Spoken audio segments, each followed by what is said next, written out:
Independent thoughts, independent life. This is Chad Benson.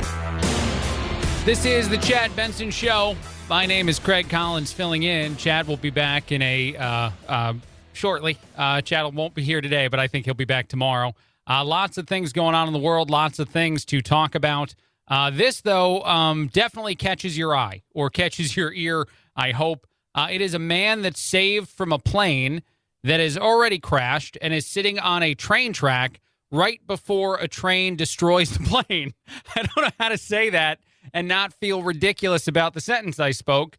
This was on with Samantha Guthrie. I thought it was just incredible to hear the description of these events. We're going to begin with some dramatic video out of Los Angeles. It all started yesterday when a small plane crashed onto some railroad tracks. Body cam video shows LA police officers pulling the pilot from that downed plane and dragging him away from the tracks just seconds before a speeding train crashes through that wreckage.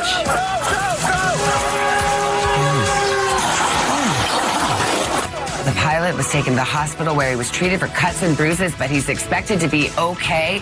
And incredibly, nobody else was hurt in the incident. It's ridiculous. Savannah Guthrie, by the way. I think I said Samantha right at the start of that. It's an early morning.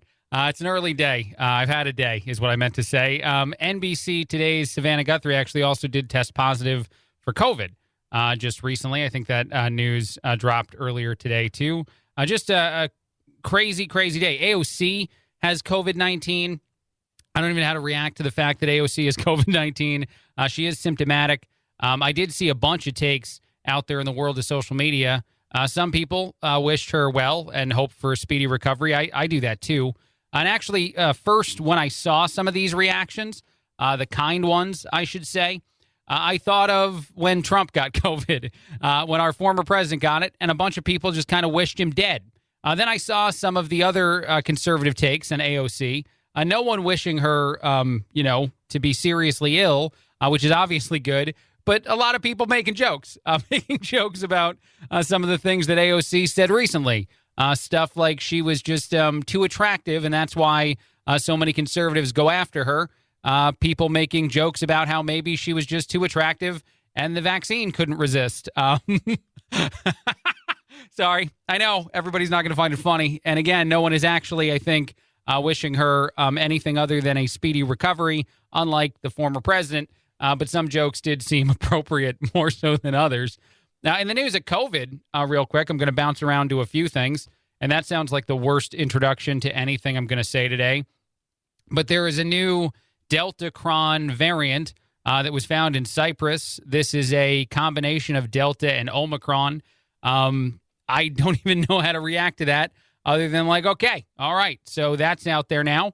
To be honest, and this is just my hope, my assumption, and my layman understanding of something that's much more complicated and I don't have a degree in to get a better understanding of, that would be, medicine, anything in the world of the pandemic, I guess, from a scientific perspective. But I will say this, that Omicron and its lack of serious illness, the amount of difference in that variant than any other one, if that spreads wildly before Deltacron can spread in our country, that should be good for us. Several studies have demonstrated that not only are you 80% less likely than already other variants of COVID to see serious illness, but you would be immune to things like the Delta variant if you get Omicron. Obviously, if you're vaccinated and boosted and whatnot, they claim that as well. Although I have a question with all of that, just to kind of start out and talk about here on the show. I'm just so confused as how a AOC who's boosted, got all of her shots, can get COVID just like anybody else that you probably know in your life who's boosted or who's vaccinated and is getting COVID. And we can still be claiming some of the things we claim about the protections provided by the vaccine, because it just seems utterly untrue that the vaccine does anything in the world of preventing transmission or infection. It just seems from the information we're gaining out there in the world that is utterly inaccurate. And then there is also this. On Friday, Justice Sotomayor said that there were, 100,000 children that were seriously ill. And that's a lie. And what's odd about the fact that Justice Sotomayor would say that while they're debating the value of vaccine mandates for the Supreme Court is that Dr. Raquel Walensky is one of the people who had to say that that's wildly inaccurate. Dr. Anthony Fauci has even been saying some of this information, saying some of these things about how, there are kids that might go to a hospital, might go there for a reason completely outside of the fact of having COVID, and then wind up having COVID after getting tested for it, but are not really ill from it at all. So this is a huge exaggeration, to say the very least. Here is how it sounds on Fox News Sunday when you're asking the CDC director, who has her own things that they can certainly discuss as far as the CDC missteps here, but talking about just lies that are going to be thrown out there. And this is from a Supreme Court justice. This is not supposed to be a politician politicking. That's not supposed to be what they're doing from that position, and yet it appears as though she was. You just heard about the U.S. Supreme Court currently deciding the fate of the president's vaccine mandates. In the questioning, Justice Sonia Sotomayor made this statement. We have over 100,000 children, which we've never had before, in serious condition, and many on ventilators. Now, we can find from Friday suggests there are fewer than 3,500 current pediatric hospitalizations from COVID-19. Is that true? Yeah, but, here's what I can tell you about our pediatric hospitalizations now. First of all, the vast majority of children who are in the hospital are unvaccinated. And for those children who are not eligible for vaccination. Really interesting that the was so quick, and then this stump speech thing starts to happen. And we do know that they are most likely to get sick with COVID if their family members aren't vaccinated. So the most important thing we can do for those children to keep them out of the hospital is to vaccinate them and to vaccinate their family members around them. Understood. But the number is not 100,000. It's roughly 3,500 in hospitals now. Yes, there are, and in fact, what I will say is, while pediatric hospitalizations are rising, they're still about 15-fold less than hospitalizations of our older age demographic. That's amazing. The way in which she went to the stump speech, and then actually you have to be brought back to the moment where you say, but wait a minute, the amount of people still is not the amount that the justice is saying, and that was the whole question I had for you, is how many people, how many children are actually even in a hospital because of COVID. Understood. But the number is not 100,000. It's roughly 3,500 in hospitals now. Yes, there are. I don't get why that's a hard question to answer. Why does she sound like she's struggling so much to say, yeah, no, it's great news. Nowhere near as many kids as Sotomayor is claiming. Nowhere near as many. This is wonderful news. Yes, there are, and in fact, what I will say is, no. Why do we need to lie in order to try to get people to do things? Why is that always the goal of so many throughout the entirety of this pandemic? I don't understand that aspect of any of this. I don't think I ever will. I know a lot of people listening don't understand it, but truthfully, why is it that difficult for the CDC director to confirm that it's not horrible and there are not 100,000 children in hospitals with COVID? That should be an easy yes. Absolutely. That is inaccurate. That number is way too high. I don't know what the justice was thinking. She's trying to scare way too many people, or, just wildly inaccurate numbers somehow got in front of her. And that is nowhere near that bad. When the actual end result of that appears to be these people in their brains thinking, well, if I tell the truth, no one's going to listen to the advice I'm giving them, so I have to lie. It makes no sense. It's just crazy.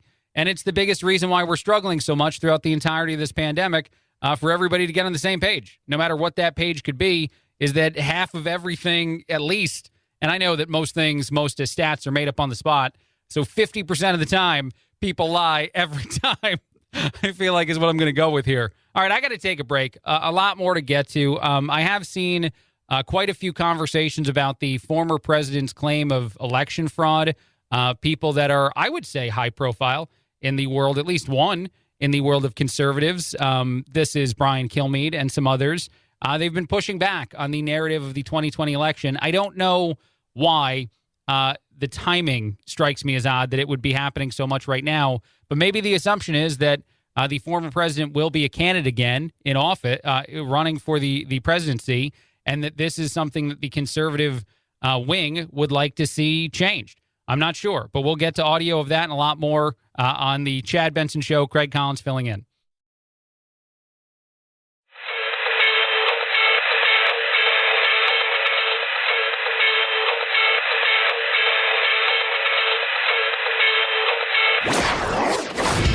Don't let the Washington Beltway strangle you. This is where the exhausted majority comes to refuel, realign, and reevaluate. This is Chad Benson.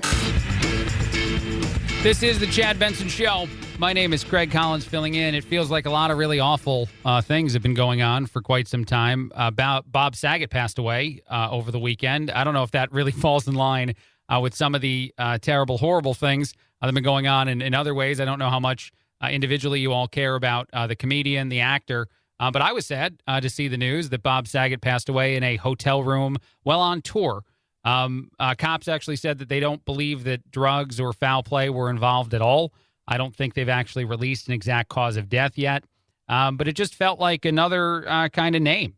After Betty White, Sidney Poitier, so many seem to have, for whatever reason, left this earth. I don't know why I just said it that corny way, but left us at around the same time.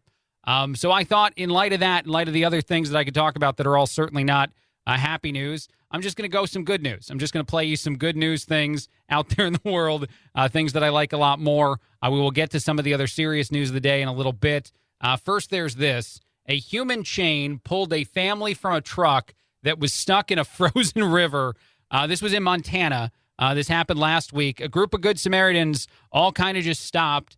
One guy, I love one guy's description of why he stopped, because he said he didn't even notice the truck. Something just came over him to pull over to the side of the road. There were other people on the side of the road. They see a truck. They know that authorities have been called and are trying to get there to rescue a family, which is two younger children, a mother and a father, all stuck together and in a lake in a frozen river. And these human beings just decide, all right, we're going to make a chain of people and we're going to get them out of here. It's an incredible story. When I was driving down the freeway, I couldn't see that pickup in the water until I stopped. And once we got out, I felt so relieved that we were okay, but it was so cold. And I didn't want my boys to have to cross the water because I didn't know where we were going to go. Luckily, I'm a little taller, and I was able to touch the bottom of the river all the way out to the truck and help pass the kids off to shore. The rest of us created a train up the bank. It was an amazing experience. That is a few of the rescuers and the mother, of course. Her name is Samantha, talking about the experience and not knowing kind of what to do. But they're all okay. The entire family is going to be fine because a whole bunch of good people just decided that we're going to figure out a way in a frozen river to get this family out of this car. That's certainly positive news, something out there. There's also this. A dog that was stolen over 8 years ago got to reunite with its family. There's video and audio of that experience. How you doing? Oh! No, she's probably not the Cassie that you remember when she was teeny tiny, all right? Yes! Hey, darling. Hello. Okay. Okay, look, I know you can't see it. I know this is radio. I know you can just hear the sadness in the voices. But there's a reason that dogs are great. I think dogs are the best pet ever. And it's the wagging tail, the happy dog, when it's reunited with an owner after 8 years. It's just that. It's an extreme version of when you get home every day if you have a dog and they greet you at the front door. Just the most ridiculous and amazing version of it. Because that's what they are. And they're better than cats, and I say it all the time. And I kind of mean it as a joke, but mostly I don't, because there's no cat video that's equivalent to this. There's no video of homeward bound version of a kitten that was separated from its family that cares at all when it gets reunited. It probably just goes to its corner of the house and it doesn't care about you even a little bit. That was mean. That was harsh. All right, one other one. This is a good news. This is police that rescue a woman that was stuck inside a burning car. I think that there were injuries sustained here, but it's amazing that they got to her. Can we break the door open? Fire extinguisher right here. Down here at the base, He's stuck in the driver's door. Give me a light. Dominguez, light here. Can you pull it? Get her. got an arm. Got an arm? Got her. Sorry, I got it. Got her. That's in El Paso, that's in Pasco County in Florida. What is amazing about that story, and then the other one actually that I talked about a little bit earlier, it was cops who rescued the guy that had crashed his plane on a train track and then was almost hit by a train. We don't talk about these kind of things enough. This is a sheriff's deputy that you can hear in that audio I just played, pulling a woman from a burning car, just saving her life, risking his own in the process. You got the group of police officers saving that guy from a train moments before the impact actually destroys the downed plane. These are things that cops do every day in our community, in your community, in every community in this country. This is something that they're asked to do, sometimes something that they choose to go above and beyond and just do on their own. You hear all the time about a cop who's off duty who just goes ahead and does something like this too. And we don't talk about these stories anywhere near enough. And so I don't mean to spin a positive into a negative here by trying to have an uplifting segment and then criticizing us all, or at least our news media, for the way in which it handles so many things that happen out there in the world. But we don't obsess about the wonderful, great things that cops do every day. And if you're having that conversation still, which I think less and less people are, the defund the police conversation, I wonder if you'd ask yourself if social workers are going to do the same kind of stuff and if it's safe for them to even try to do it or any of the other solutions they throw out there. And I'm not trying to go after other professions here. I'm just saying that's a unique breed of person, a firefighter, a police officer, any individual who's going to run at danger, no matter what the danger is, and trying to help. And that is the job. That's what they do. And I am tremendously appreciative and want to make sure to draw that spotlight as much as we can on those wonderful things. So this has mostly been an uplifting segment with a couple moments of maybe Debbie Downers in the process there. Coming up after the break, I will talk about Brian Kilmeade. I will talk about some of the other people turning on the election fraud narrative. All coming up. Chad Benson Show. Craig Collins filling in.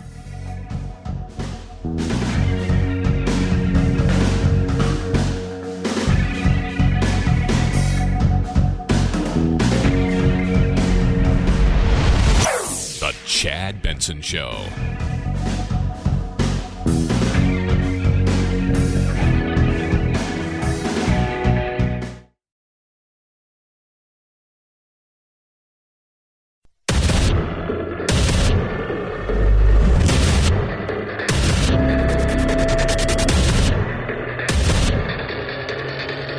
Independent thoughts, independent life.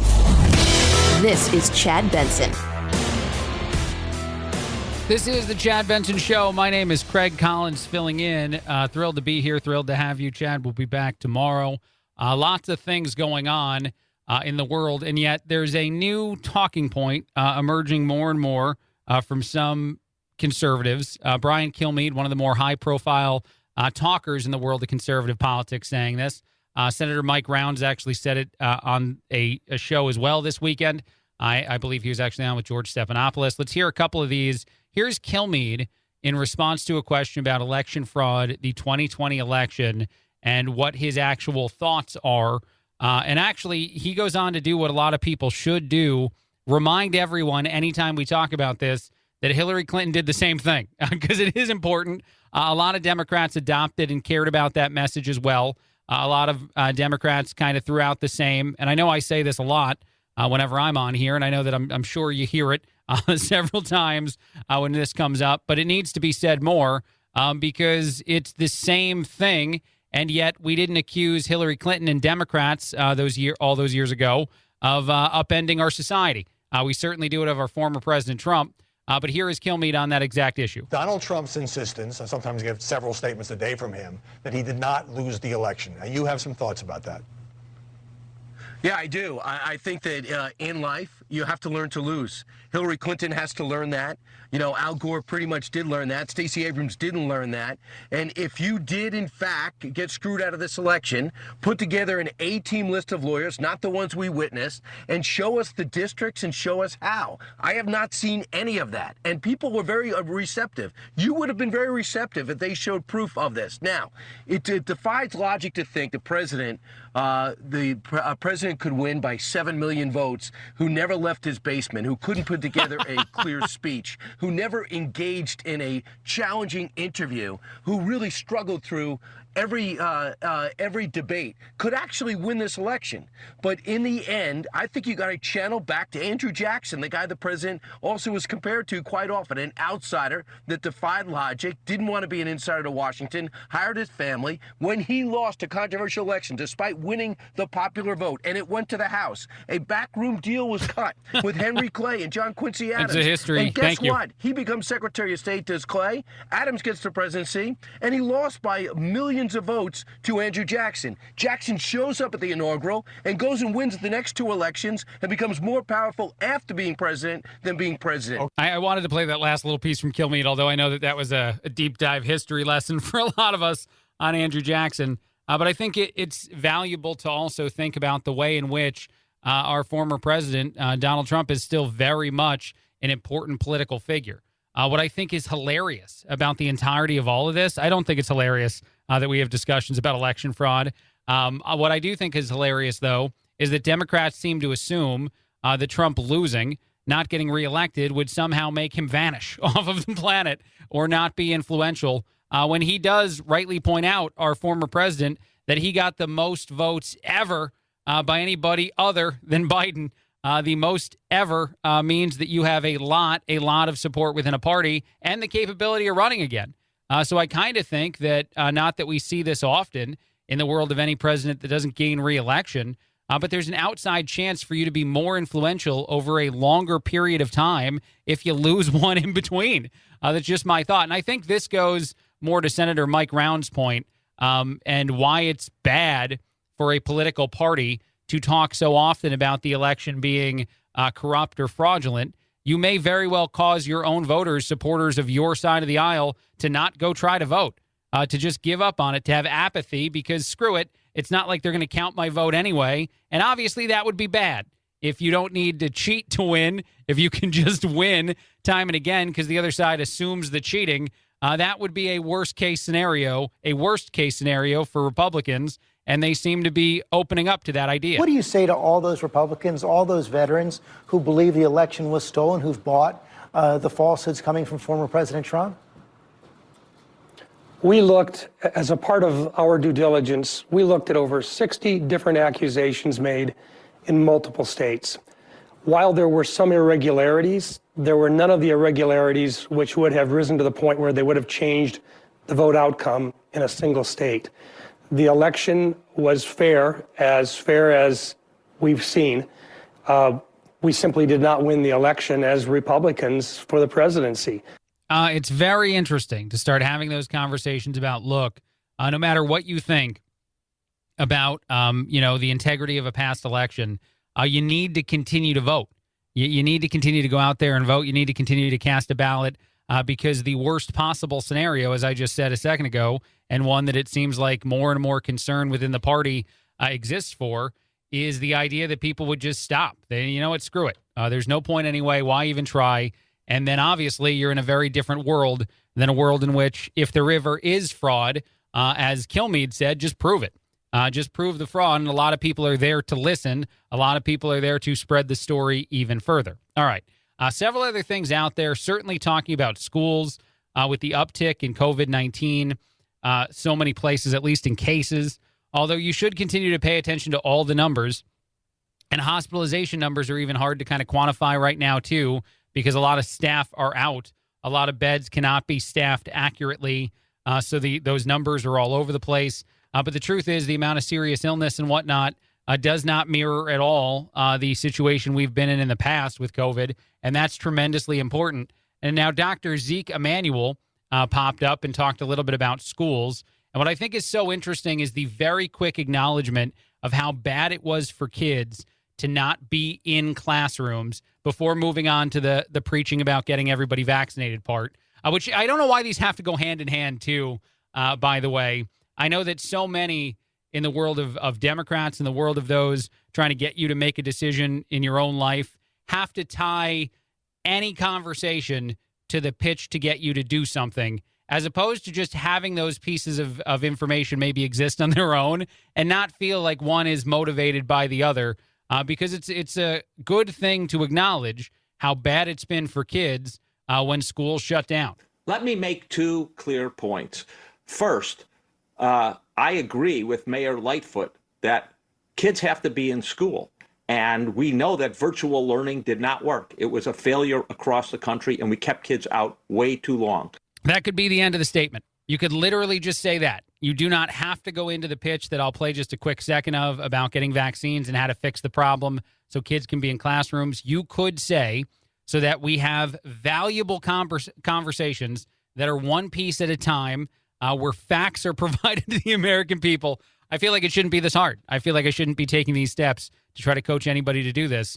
And then when all those facts are presented, you can then offer the opinion at the end and say, because of all these things I just told you that are true, I'm of the opinion that this or this should happen. But of course, you have your own personal freedom to do whatever you want. That's the only way we should be talking about it, not the, I'm going to tie these two issues immediately together before another question gets asked. What do we have to do? Teachers have to be fully vaccinated and get boosted. Children who can be vaccinated have to be vaccinated. And then blah, blah, blah, blah, on and on and on, down the same road we always travel down that makes so many people tune out. It makes very little sense to me that we continue to work in those directions and not finally open up to this wonderful idea of just speaking truths.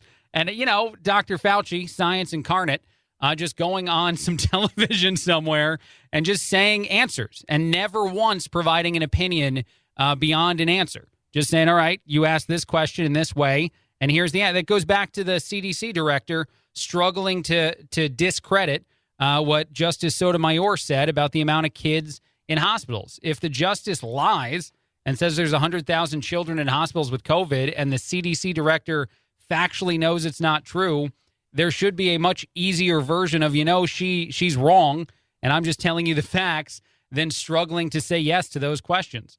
One other thing, just shifting gears very hard, because I'm so tempted to do this. I've been thinking about this pretty much since it occurred. The Giants, the New York Football Giants, I told you, big shift, are being accused of the worst play call in the history of the NFL. It is something for a team that was that bad and season is thankfully over to make what is probably the worst play call in the history of the sport. But they really did do it. They called for a quarterback sneak on 3rd and 9. I think I have some of the audio, but you know what? Actually, I'll take a break and we'll touch that in just a bit, because a quarterback sneak on your own side of the football field on 3rd and 9 is just fat. You don't have to know anything about football. That's a real bad decision. You should just know that this is the worst call. It's like when my wife asks me to cook dinner, we know that a bad play call is about to occur. I'll get to that. I'll get to a lot more. Craig Collins filling in on the Chad Benson Show.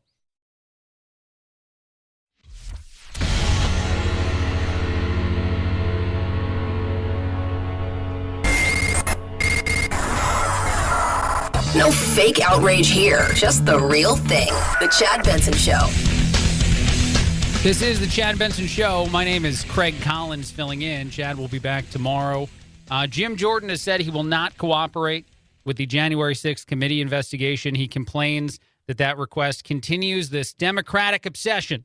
And I highly agree with everything involved in assuming that the only reason we're still talking about this, the only reason any of this is still, somehow being forced into the news by Democrats is for political reasons, is to gain that additional level of, honestly, we were just talking about it a second ago when we talk about Republicans changing the narrative, or at least attempting to, in the world of an election potentially being fraudulent, to encourage their supporters to go out and vote and not dismiss voting in an election. The same holds true for Democrats. They know that if you weaponize Trump, I feel like, here, this is what I'm trying to say. Let me start over for the third time.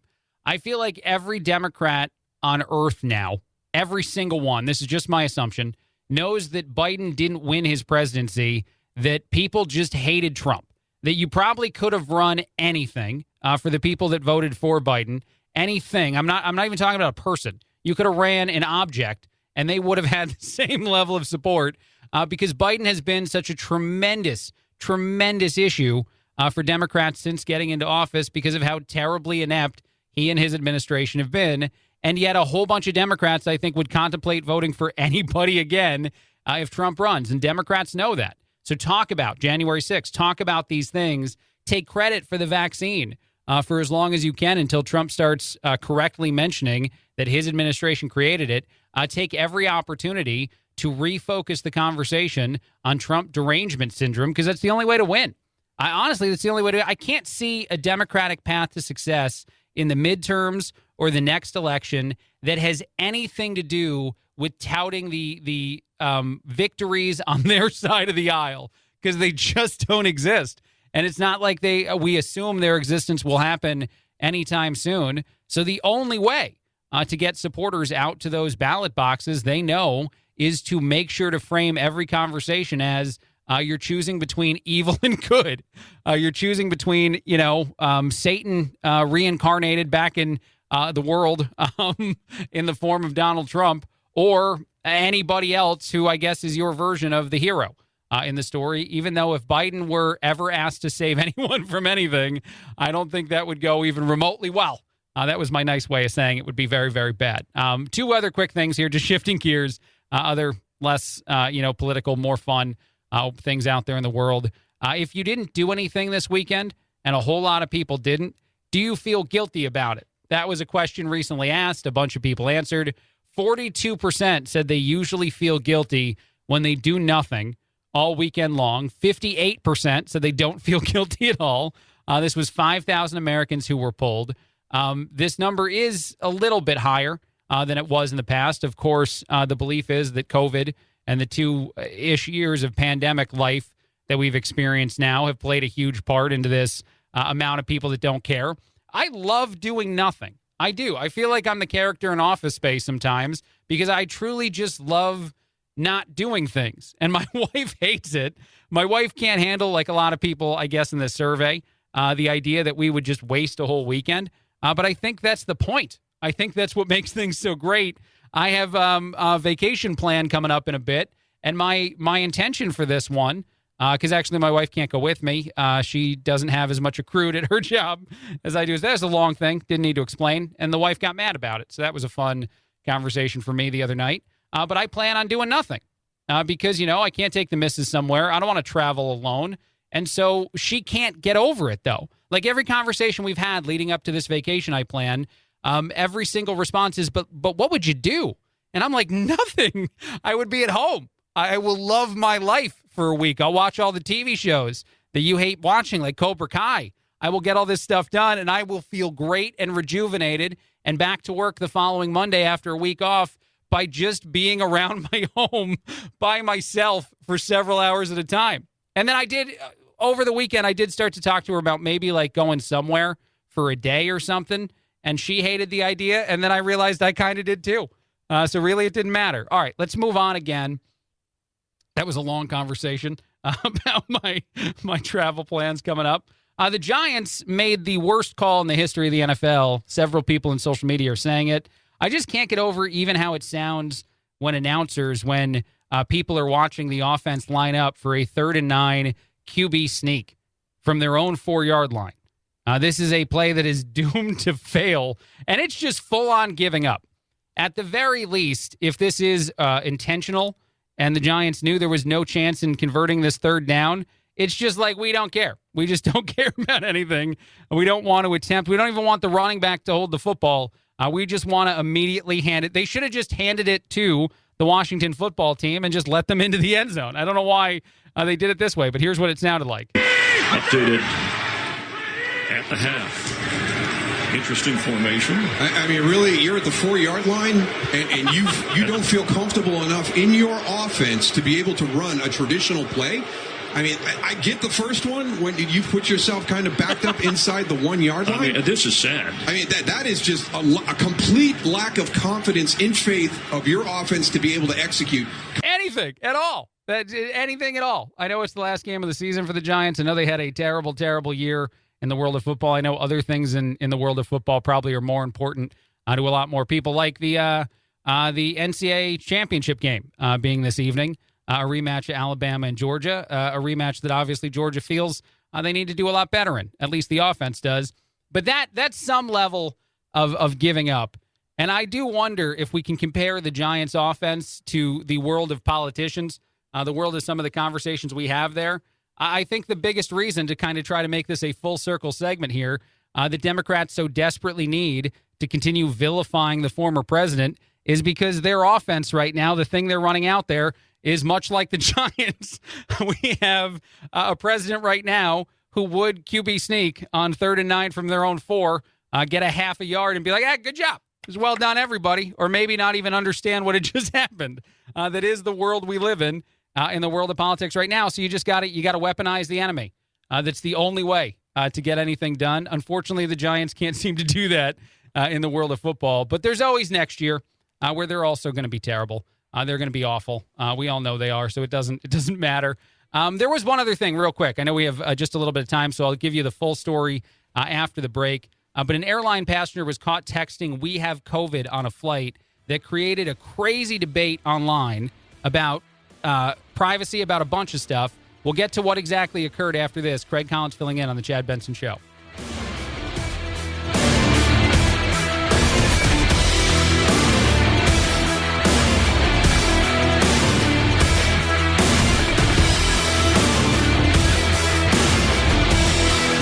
This is the Chad Benson Show.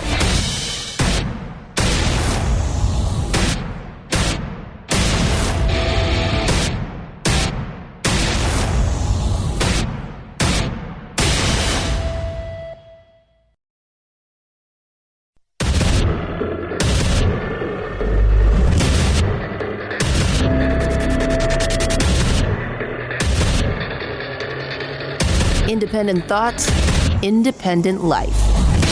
This is Chad Benson. This is the Chad Benson Show. My name is Craig Collins filling in. Thrilled to have you with us. Chad will be back tomorrow. Lots and lots of stuff to discuss out there in the news. And yet one of the first conversations, one of the most valuable ones, appears to be reaction to this Sunday conversation with Raquel Walensky, the director of the CDC, because several of the questions asked tremendously important, including this one. And it's so difficult to be this far along in the world of the pandemic with so many of the questions that were asked by, let's say, people that weren't gaining the levels of respect that they deserve in certain parts of our society, or certainly on mainstream media. And now these same questions are getting asked more and more often, and the answers are becoming closer and closer to what I think some of us before really accused of being sort of fringe conspiracy theory things.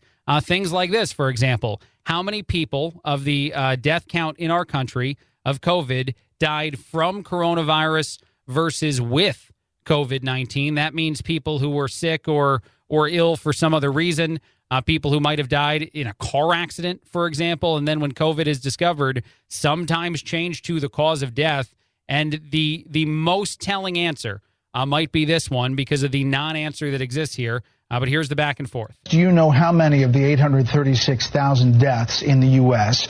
linked to COVID are from COVID, or how many are with COVID, but they had other comorbidities? Do you have that breakdown? Yes, of course. With Omicron, we're following that very carefully. Our death registry, of course, takes a few weeks to collect. And of course, Omicron has just been with us for a few weeks, but those data will be forthcoming. Those data will be forthcoming. Don't worry. We'll get to it. Stop asking the questions now.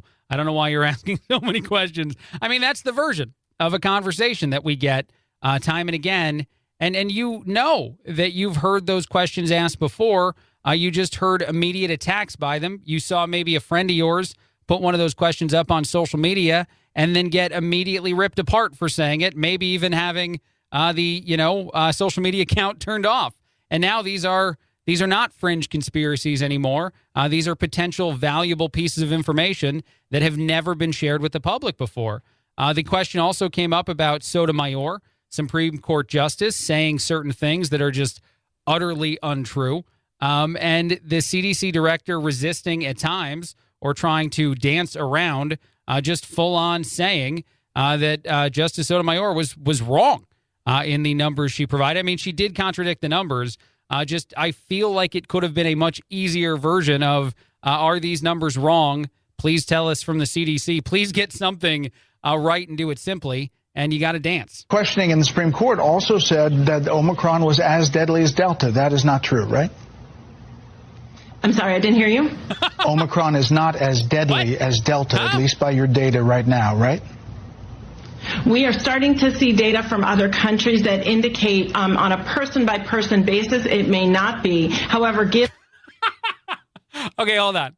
On a person-by-person basis, what is the point of adding that sentence in there? It's not as deadly, right? Well, on a person-by-person, maybe not.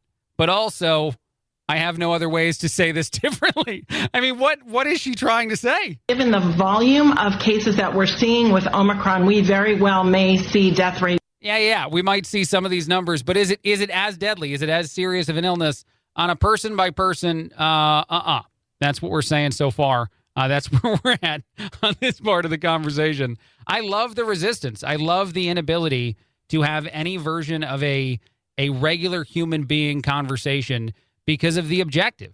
There's an objective from the beginning here. Just more audio from this conversation between Fox and between the CDC director, because it just shouldn't feel like you're on a witness stand and you're the struggling witness. That's not how it has to go for people to trust anything you say. But I'm talking from your data, ages 15 to 24, for example, the risk of death is at 0.001%. I guess what I'm getting at in this opening is that the Supreme Court is in the process of dealing with this big issue about mandates. And do you feel a responsibility as a CDC director to correct a very big mischaracterization by one of the Supreme Court justices? Yeah, here's what I'll tell you. I'll tell you that right now, if you're unvaccinated, you're 17 times more likely to be in the hospital and 20 times. Why can't you just say the thing? Why can't you answer the question? The example of young people and how utterly unlikely it is to have serious illness, and the version is talking points. This is damaging any amount of respect that no one probably has anymore for the CDC, because this shouldn't be the way this goes. I can't get over. I feel like I could cherry pick any moment of this conversation for you and play the audio, and you will hear what I hear, hopefully, which is someone who's just completely incapable of acting like a human, or acting like someone that has interest in just answering questions and not going on there and shilling for getting everyone vaccinated. Here, this is the last example. We'll play this. This is the quote with Sotomayor, the back and forth about the number of people in the hospital. The Supreme Court justice ridiculously overestimated this number, and you can't just say, yes, they'd be wrong about that. Next question. You just heard about the U.S. Supreme Court currently deciding the fate of the president's vaccine mandates. In the questioning, Justice Sonia Sotomayor made this statement. We have over 100,000 children, which we've never had before, in serious condition, and many on ventilators. Now, we can find from Friday suggests there are fewer than 3,500 current pediatric hospitalizations from COVID-19. Is that true? Yeah, but here's what I can tell you about our pediatric hospitalizations now. I don't understand. I have nothing else to say. You know what? We'll move on, because there's no other reaction I have to any of this other than wasn't an opportunity for you to dive into a speech that feels political, that politicians are giving. Here's the thing. Maybe this is the best way to say it. If you're a scientific communicator, a medical communicator right now, try your absolute best. Do me every favor you can to not sound like a politician. Just don't sound like one. I'm not even accusing you of truthfully trying to be a politician, but stop sounding like one. If you can do that, if you can think in your brain, if you can watch the political versions of these conversations that the Democrats are having on a daily basis and go, all right, don't sound like that. That is point one. That's tip one to get some respect back from the American people. Then you're going to be going the right direction. But every aspect of that felt like interviewing any sort of representative for the current administration and them having the same objective. I've got to convince everybody to get vaccinated, and I've got to avoid any and every question, no matter how honest and true it is, which makes me seem like an absolute liar. All right, I want to play one other thing. This is the Washington Post's Paul Kane. He popped up on CNN, and he was asked an interesting question about if there is a problem with the current administration on Omicron. And he said it's the worst kind of problem, actually. Here we go. Now that it is the biggest problem, given the Omicron surge and what we're looking at right now. It's the worst kind of problem. They have a policy problem and a messaging problem. The policy side is they went with a vaccine-only approach, practically, not entirely, but very close. They thought they could vaccinate their way out of this problem. And Phil, how many times in 2020, when you were back up on the Hill, how many times did Nancy Pelosi start press conferences by saying testing, testing, testing? Every single time. Every single time she said testing, testing, testing. And this administration, with all the money in the world from the bipartisan deals of 2020 and the unilateral Democratic $1.9 trillion bill in March, they had all the money in the world for testing, and they just didn't focus on it. That's because everything that Democrats do, you know this, and actually my favorite example to point to is also the border. Every single thing that Democrats do is more about the messaging and the spoken word than any of the action. You can say into a camera, you can look into it and say, don't come to our border, you won't get in, which is an abundant lie right now, and a lot of people know that it's a lie, and you can feel like you did a job well done. You can be a Pelosi who pops up on a television and say, hey, test, test, test, we need all the tests in the world. Trump didn't give us any tests, and now look at us. And then you wait a year, and you're like, what about those tests? Let's ignore that topic. So again, I just want to full circle this conversation too. For any medical, scientific, other communicators out there in the world, don't sound like a politician and realize how the politicians are coming across when they have singular objectives, which they all do. This is something you see all the time. But in any interview they give, in any time they pop up anywhere, if they have I'm going to ignore all your questions and repeat a talking point until I'm off, that's bad. That we see through that as the American people now. And that is the reason for popularity from candidates like Donald Trump, like the former president, is that he didn't behave like a typical politician. And people just need that breath of fresh air that is a tremendously different human being. Even if at times that human being says other stuff you don't like, you're like, well, at least, they're not giving crap answers all the time. And instead we have the opposite. All right, I'm going to take a break. A lot more. Greg Collins filling in on the Chad Benson Show.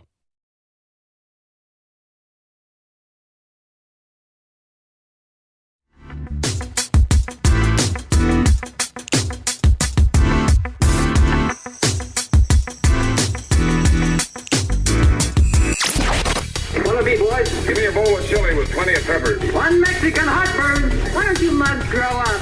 The Chad Benson Show, where independent, a la carte thinkers have a seat at the table and a voice in the dialogue. I'll have what she's having. This is Chad Benson. This is the Chad Benson Show. My name is Craig Collins filling in. Thrilled to have you with us. Lots and lots of things to talk about in the news. And yet I'm more tempted to talk about this recent survey I saw that 39% of Americans still have their decorations up from Christmas. That doesn't sound that bad. January 10th, right? If it's cold outside where you live, it makes even more sense. I just took mine down last night, and I went to church. I am Catholic. I don't think I mentioned that a lot on the radio, but I guess I'll mention it here, since for millennials, it's kind of rare to even have millennials be, of faith. Well, not rare, but it's just getting less and less likely that if you meet a young person that they find themselves as faithful at all. But the priest said, our Father on Sunday at Mass, that was the last day of Christmas, according to the Catholic Church. So I was like, okay, I didn't do this on purpose, but here's my excuse. This is what I'll yell at the neighbors as I'm taking the decorations down. Last day of Christmas for the church, if anybody wonders. But just come up with your own excuse. If you're going to take another few weeks, another few months, eventually it'll make sense. Turn them into maybe Valentine's Day decorations, like pull out some of the lights that aren't red. And if it's still lit up, if you didn't break everything, just leave that up and just go from there throughout the whole year. Maybe just, that would be great if they just had a set of lights you could put on your house that you could just change like the color of all of them, make them all smart lights and just make them, the next holiday decoration or that way, whatever it is that you're celebrating. You don't have to take them down ever. I would love that world. I don't know that everybody would. There's a new TikTok challenge. And I thought about playing audio of this, but it's just people failing to do this. Can you peel a raw egg? Which maybe some people think is impossible. It's not. It's a painstaking to attempt to do it. Apparently, doctors and dentists in school will practice this as a way to get their, skills more developed. The most popular tool to use is a tweezer or a cuticle pusher. If you're going to use something, I guess that's rogue. I don't think the doctors and the dentists use that. I'm not sure. You just have to be patient and break it off in tiny little pieces, and it can be done. What I do like about this, and I've seen some mentions of this on social media, just the challenge itself, not the people doing it, is that this is the first time, I think, in a while that a very prevalent TikTok challenge isn't harmful in some way other than wasting food. There's nothing I can think of that's actually inherently more dangerous than just, trying to peel an egg for your own sake. So I really like this one. It's the first time I've said that in a while. It's not a Tide Pod, Milk Crate, any of those challenges. It's just, watching an egg fall apart in your hands, because most of us cannot do this. And I definitely don't have the patience myself to do it. In other news, I like this story a lot out of the New York Post. I couldn't get over the headline to it, which is probably why I'm going to share it at all. I hang from my hair at a circus. Here is my health care or my hair care tips for you. Now, usually I dismiss people who give me any kind of tips, especially in the world of hair care. I don't think I need any tips there because it's not like I have a majestic mane myself. But if you're going to hang from your hair at a circus every so often, I feel like I might be able to listen a little bit more to the things you do. She does recommend specific products, and I'm not going to go that road. But she says she shampoos, conditions the hair every single day. The final step is to just leave the conditioner in after that fact. And then eventually, I guess over time, you might be able to hang from your hair at the circus if you're looking for another gig. If that's something you want to do yourself, just strengthen the hair little by little and then get it done. I've seen this act at the circus before, and I don't get the need for it. To be honest, like this, my reaction, if I actually sent her a message, wouldn't be just to thank her for the wonderful hair care tip she's provided, but like, why do we do this at the circus? Why is this more exciting than by your hands, by your feet, any of the other ways that circus performers do it? Because it's actually less impressive. I'm going to say that. And I'm Breaking Bad, and then I'm going to move on a topic that probably very few of us care about. But having, something strapped to your hair and then winging you around at the circus is actually less skill-minded than doing something where you have to catch and grab and fly through the air on your own.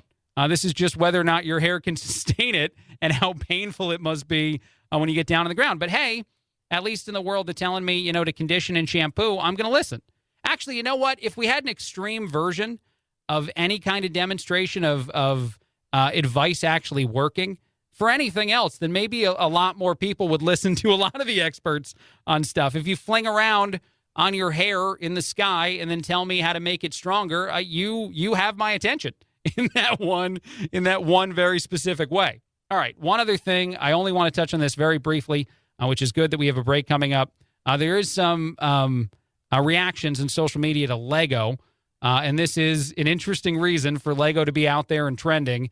They have a brand new set of animals that are part of their most recent play sets, including one that is called the Majestic Tiger.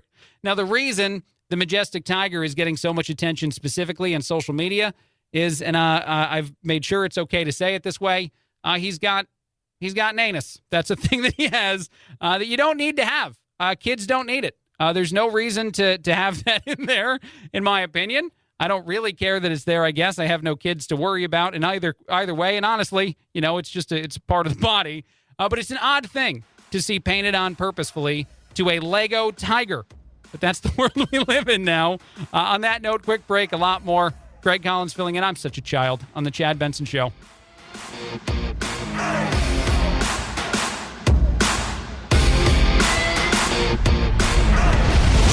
The Chad Benson Show.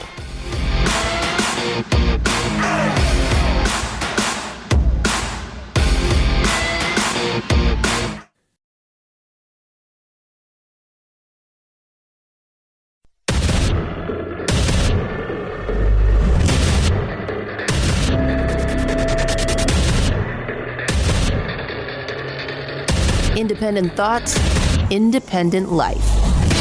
This is Chad Benson.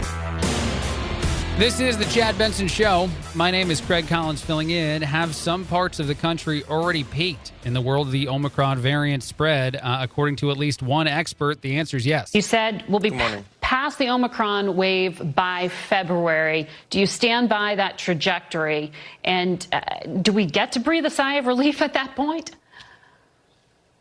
Hopefully we do. I mean, many people, including myself, have predicted that Delta would be the last major wave of infection, and Omicron came along, which represented sort of divergent evolution. I think surprised us that the virus was able to mutate so heavily and evade the immunity that we've acquired. But if you look what's happening across the East Coast right now, New York City, Washington, D.C., Maryland, probably Florida as well have already peaked, maybe Delaware and Rhode Island. You're going to start to see that in the statistics this week. You're going to start to see those curves, those epidemic curves bend down. You're already seeing that in New York City and Washington, D.C.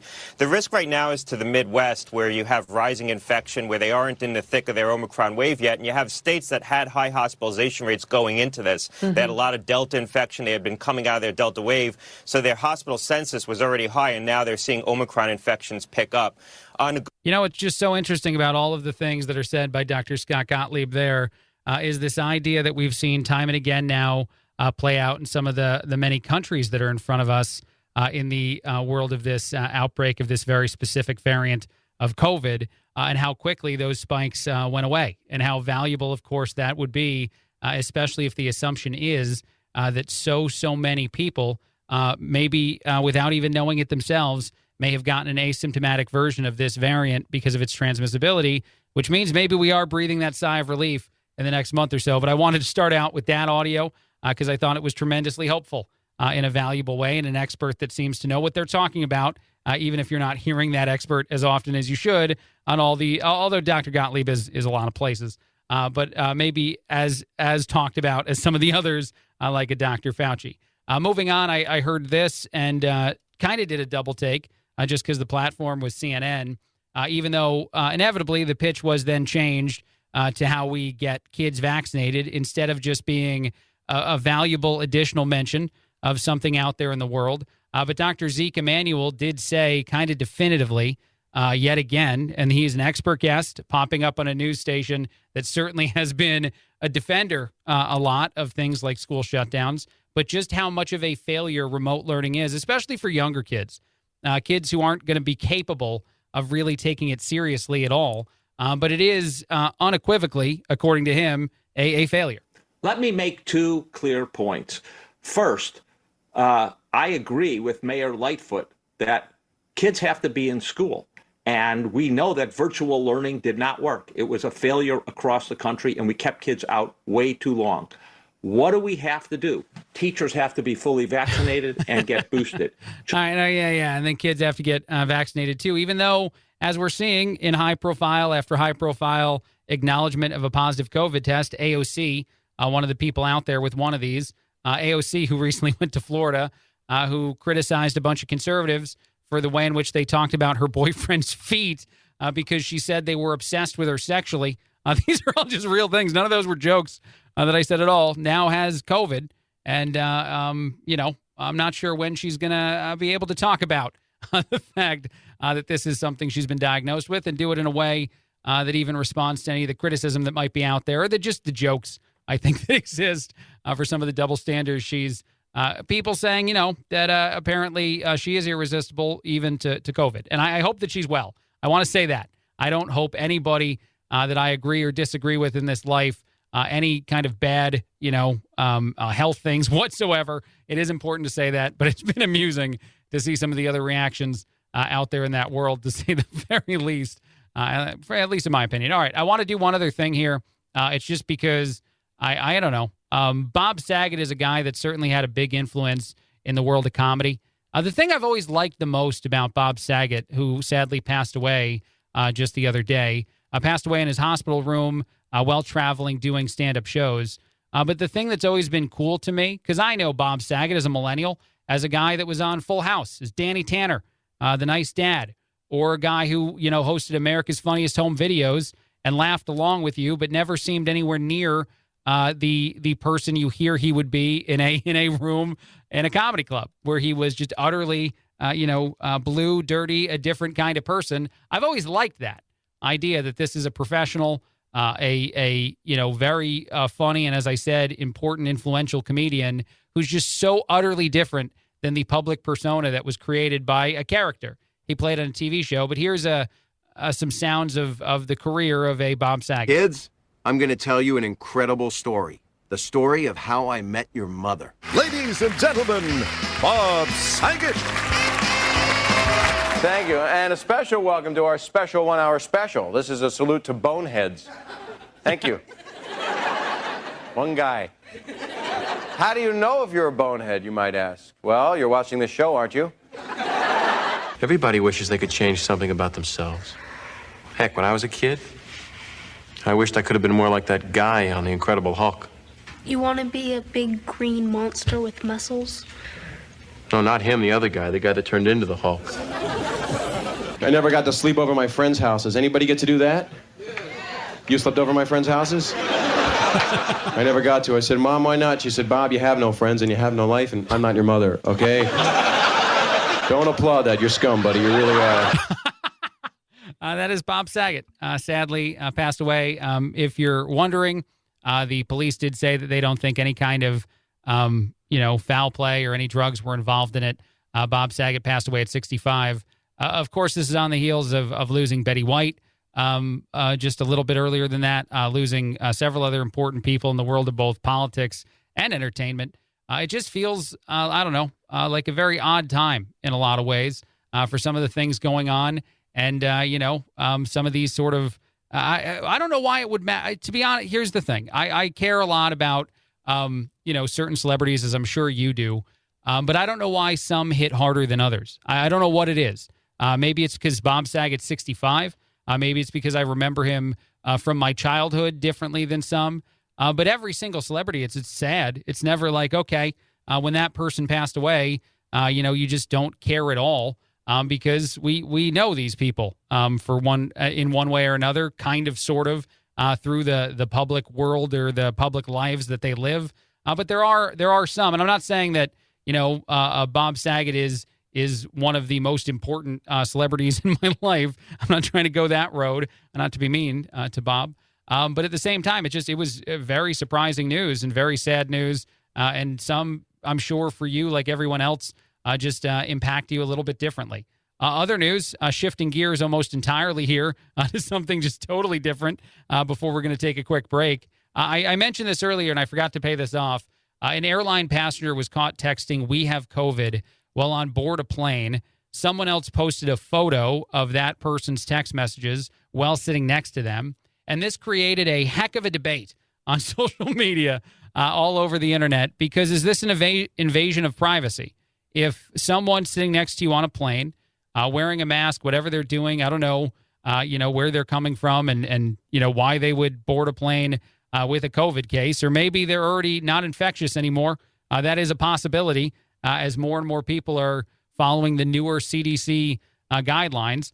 But people were all over the place in their assumptions that it was wrong, of course, for that family to travel, to get on a plane knowingly having COVID, even if it might actually also be safe. Here's the one thing I'll say in regard to that, and I'm not defending anyone's behavior. I'm just saying that the assumption that if you wear a mask on a plane and the amount of air filtration that exists on a plane has changed a lot of the guidelines and even the way that doctors and scientists talk about that sort of travel, and a lack of need for something like, a vaccine mandate to travel domestically. Even Dr. Fauci has said that. It's because of the assumption that COVID won't circulate the same way, even if someone has it. Now, I'm sure every expert is also guessing that people wouldn't be aware they have coronavirus. And much like that woman you heard about in the news a few weeks ago who found out on a plane because for some reason she brought test kits with her in her carry-on and then quarantined herself in the bathroom, that I imagine a lot of people were okay in that situation too. The actual likelihood of someone getting sick from someone else having COVID on a plane is much lower than you think it is. But it is interesting to see this debate created and start because someone was reading over someone else's shoulder and then sharing that photo all over social media too. And I'm sure some of those people have now been doxxed, which means their information has been put out there for the world to see. But it's just a very intriguing, multifaceted conversation that I don't have a lot of answers to, other than to say that if I were sitting next to that person and I saw that text message, I think like anybody else, you'd be weary. You'd be like, well, this is the one thing all of society is trying in some way, shape, or form to prevent.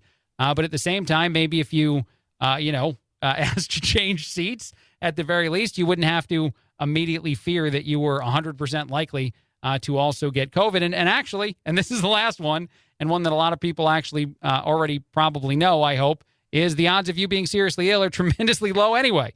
So there's several reasons to not freak out like the person on the plane did. But at the same time, like, how could you not?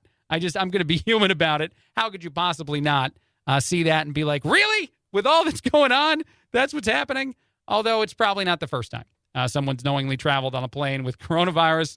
I'm just putting that out there, too. All right, quick break, a lot more. Greg Collins filling in on the Chad Benson Show.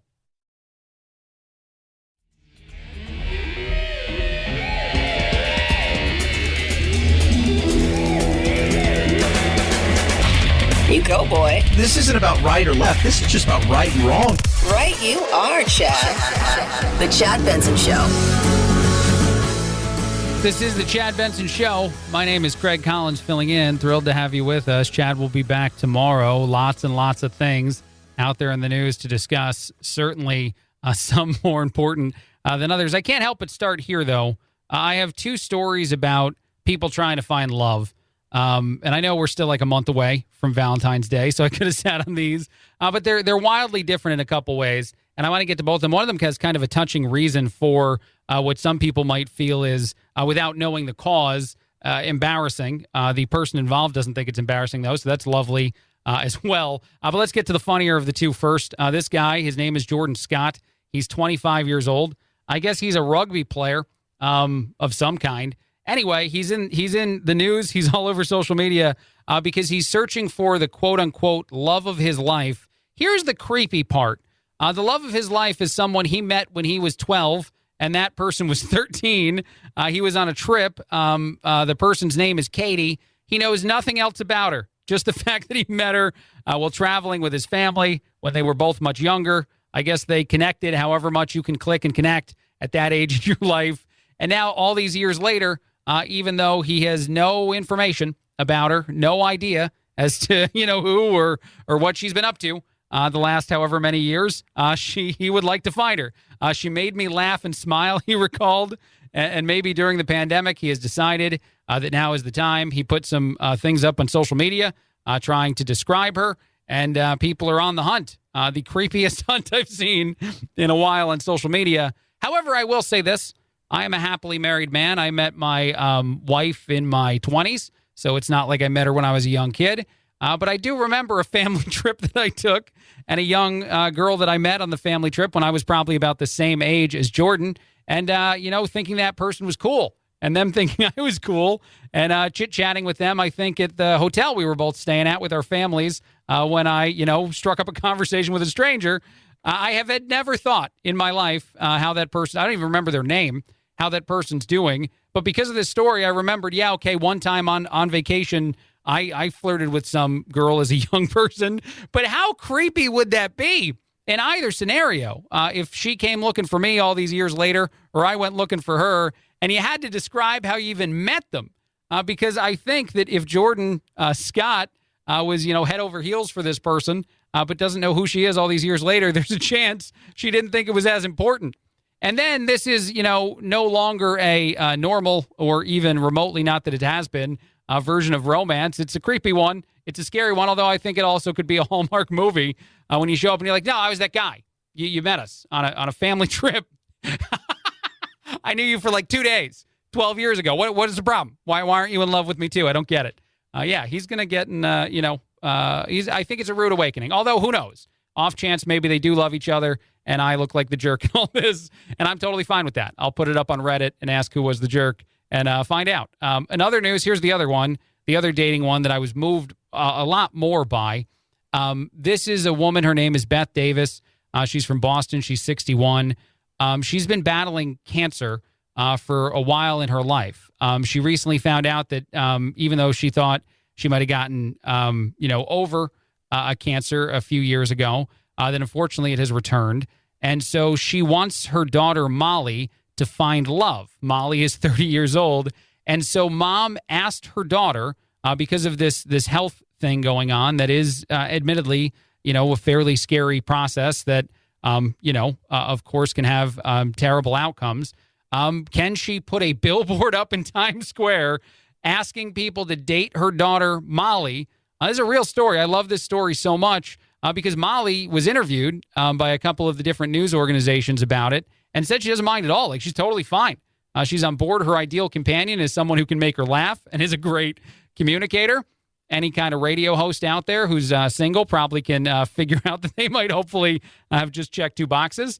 She said her mom and dad lean on each other a lot, and that's what she's looking for in a significant other. And she's totally down. And mom said that she would just like to make sure that her daughter is happy and in a relationship that seems to help facilitate that. So I'm tremendously touched by every part of this story, and the fact that the mother, is being very proactive, certainly because of a very unique reason. But in the same way that I think young people all the time joke about an aunt or uncle or someone overly caring about a love life, and maybe feeling uncomfortable about it. But obviously, for several reasons, that's not the case here. So I love both parts. I love that mom is trying to, do everything she can to help connect the daughter to someone to be the love of the life. And that Molly in her 30s is like, yeah, it's fine. Let's try it out. Let's date people from my Times Square billboard. And that's a heck of a speech, by the way. At the wedding, if the wedding is given, is like, my mom really wanted me to find the love of my life, so she bought a billboard in Times Square, and boom, look at what happened. It worked out. I hope it does work out, because I think it is very cool. And anybody out there who's seen it, just, if you're single, reach out. Just see if you and Molly have a connection. I wonder if she's getting a lot of dates from it. I didn't see how active the dating calendar got, but I imagine it might get a little bit backed up. Molly's not a bad looking person, and according to her mom, is real great. An absolute catch. So that's one that I when I read the headline, mom buys billboard for daughter in Times Square, I thought I was not going to like that story. And then as I read through it, I'm like, no, I like this story a whole lot more than I expected to like it. All right, moving on. I saw this in the news, and this is not real news, and yet I'm going to just give you a quick version of it. A study in Brazil claims that the gravitational pull of the sun and the moon does affect our behavior on Earth. I don't know if this is a win that astrologists everywhere were begging for, and I don't know if it's unique to the moon and the sun and all the signs that I know nothing about, but apparently it could impact all of us collectively, and maybe that in and of itself is something that matters, even just a little bit. I don't know, but the sun, the moon, they do impact your behavior, even if you don't think so, according to one study, which is probably going to be disproven very soon. Quick break, a lot more. Craig Collins filling in on the Chad Benson Show.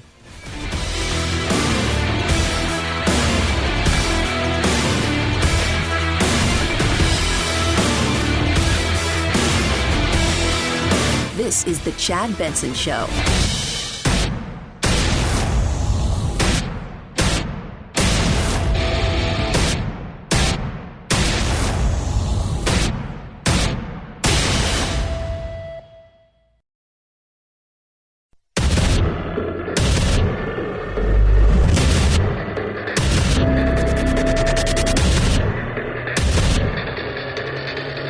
Independent thoughts, independent life.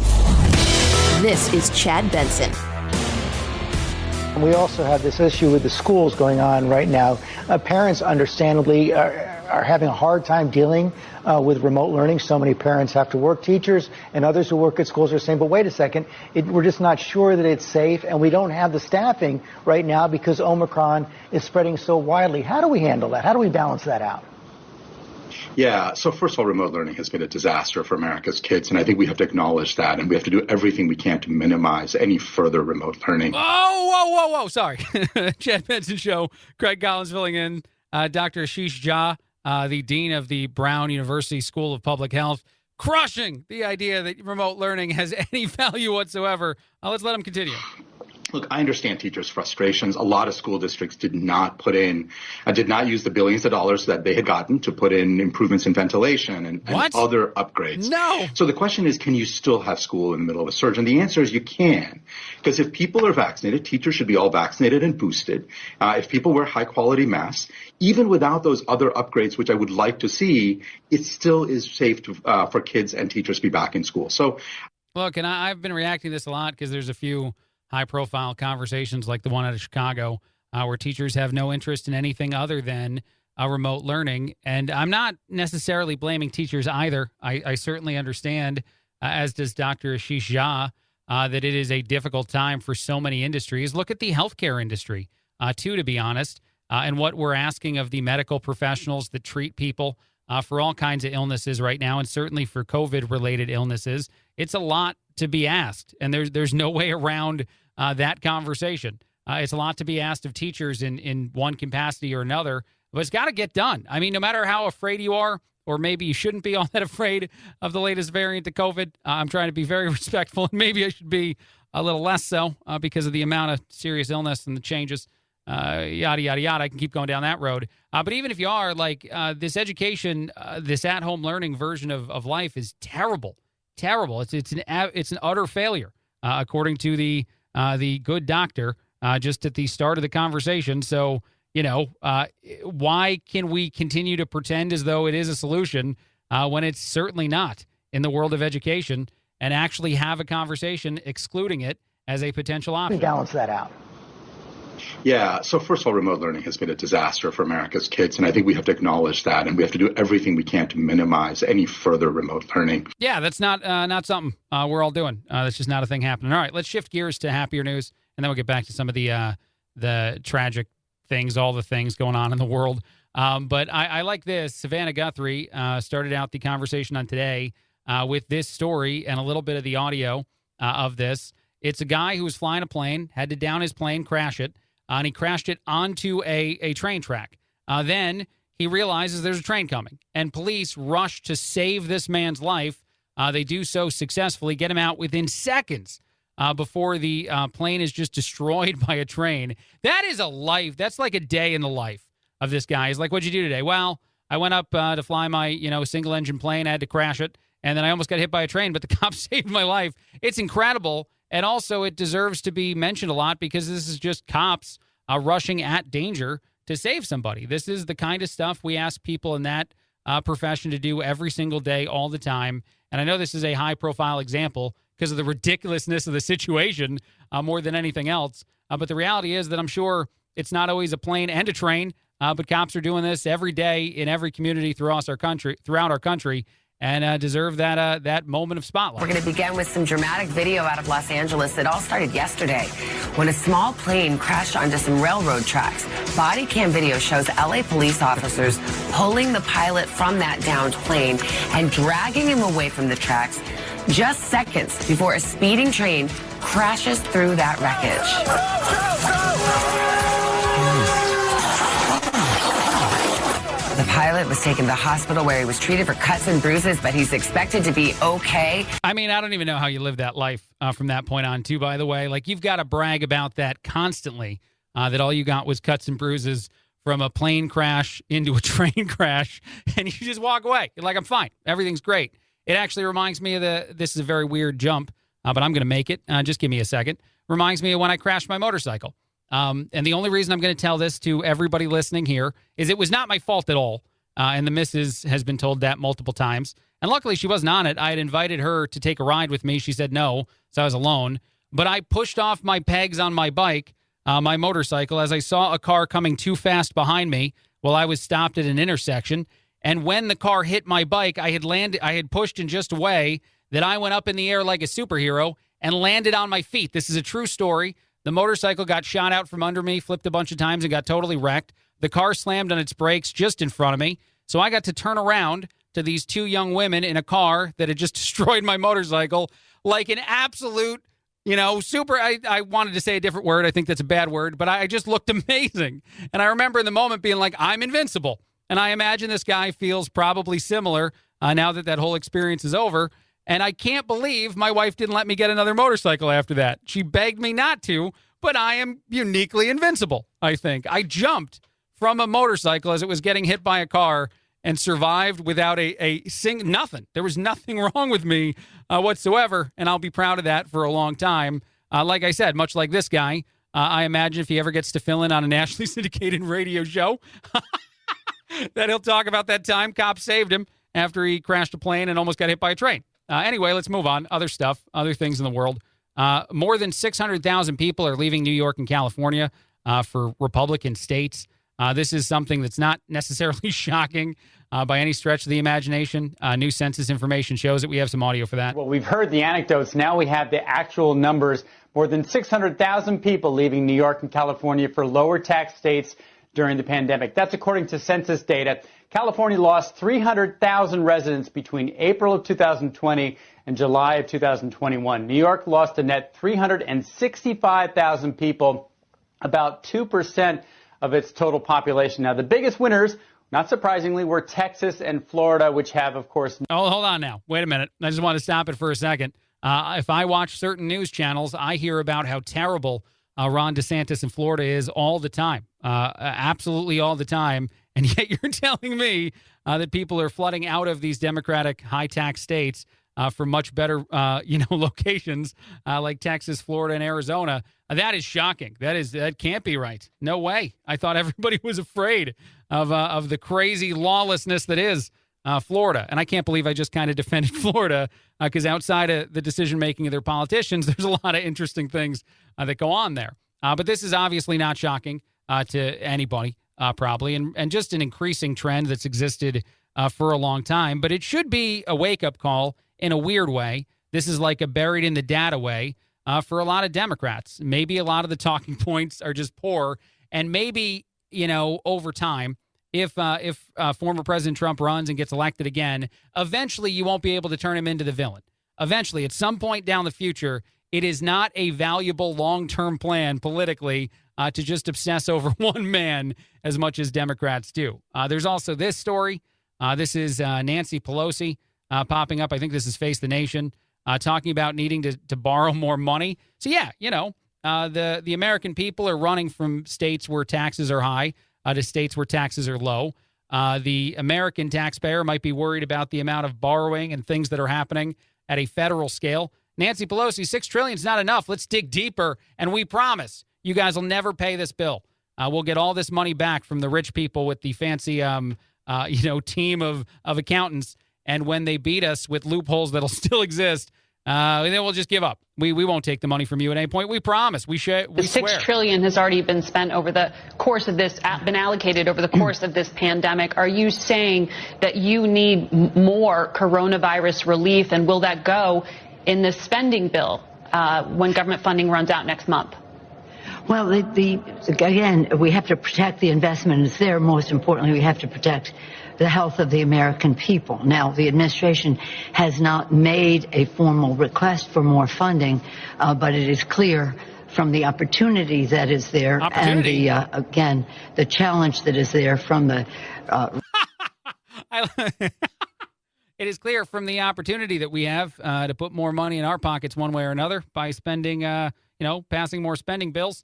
And then somehow, I don't know, how'd that money get in my pocket? That's weird. I love that she said opportunity first. Resilience of this virus. And viruses are. The more they spread, they are transmitted, the more they mutate. So the good advice for everyone to get vaccinated, to be... Oh, God. I knew that was coming at the end. I'm going to stop it there. Not because I'm anti-vax, by the way. I'm vaccinated and I'm boosted. I just can't understand. I mean, I wonder what it was like to go to Thanksgiving with Nancy Pelosi and the family. I wonder if every conversation turned into that pitch to get you vaccinated too, like a robot. It's almost like a robot input. You say anything back, and the response is, yeah, I also enjoy seeing you over the holiday. And by the way, you should get spayed and neutered. I know I did the wrong thing. I did that on purpose. Anyway, moving on. Other stuff in the news, things that I find tremendously interesting and can't stop talking about, as I think maybe a lot of people today. This probably is a conversation you're going to be hearing a lot of places. It's the latest interview by the CDC director, Raquel Walensky. This is with Fox News. There are several pieces of information that are valuable to play out of this. I'm only going to stick to one this time. There is the the conversation about Justice Sotomayor and her ridiculous numbers that she's providing of the amount of kids being hospitalized with COVID, just absolutely inaccurate numbers. And the CDC and the director really struggled to refute that strongly, which makes no sense to me. But there is also this emerging conversation, and this is a conversation that's been had for a while, and one that getting actual data at some point in the future on would be tremendously valuable, I think, to all Americans at understanding the totality of the pandemic and the responses we had to it. But it's the amount of people that have died in this country due to COVID and the amount of people who may have died with COVID, which is getting more and more separated via this variant, I guess, more so than ever, by a lot more of the scientific community. This is something, obviously, we've been begging for a while. Here's the audio. Do you know how many of the 836,000 deaths in the U.S. linked to COVID are from COVID, or how many are with COVID, but they had other comorbidities? Do you have that breakdown? Yes, of course. With Omicron, we're following that very carefully. Our death registry, of course, takes a few weeks to collect. And of course, Omicron has just been with us for a few weeks, but those. I am very intrigued, and I don't know if that's the right word for it, to see years from now all of the information collected in the world of the COVID pandemic, the outbreak, the responses to it, the financial impacts, all of it. I am tremendously interested in seeing when we look back, say, 5-10 years from now. And even more importantly, I will be utterly upset like I am today if we don't know how it originated, if we don't know where it came from. But it seems like there's a tremendous likelihood we'll never know that information. But just the reaction and the reality, that's something that will take years for us to truly understand if we ever get that information at all. But it is something that when questions like this arise, makes you wonder more and more just what we've been doing this whole time. And I know for the most part, it feels over for so many of us. And hopefully, knock on wood, it very soon will be, as some experts are saying. All right, quick break, a lot more. Craig Collins filling in on the Chad Benson Show.